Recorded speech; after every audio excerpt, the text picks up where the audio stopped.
Le Flash Info avec le centre de stockage de la Manche. Et appelez-le dorénavant hôpital Simone Veil. Le centre hospitalier de Valognes vient d'être baptisé plus de 40 ans après son inauguration. Une inauguration à laquelle avait participé Simone Veil, alors ministre de la Santé.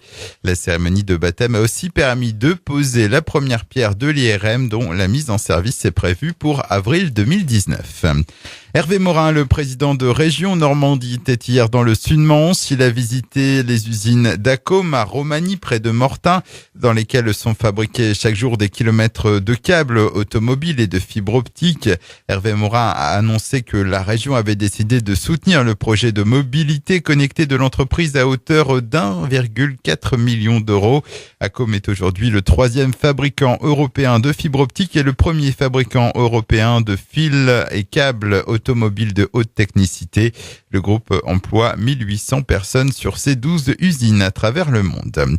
Un nouvel accident grave sur les routes de la Manche. Hier en fin de matinée, un agent de la DIRNO, la direction interdépartementale des routes du Nord-Ouest, a été grièvement blessé par une voiture sur la commune de Saint-Quentin-sur-le-Haume.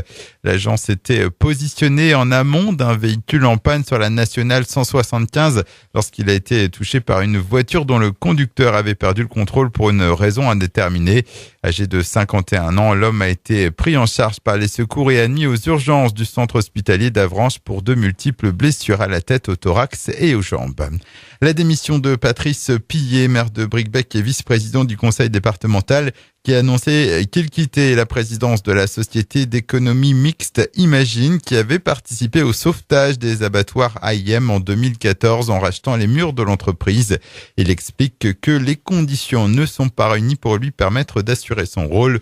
En parallèle, l'abattoir de Sainte-Cécile près de Villedieu a un mois pour trouver un repreneur.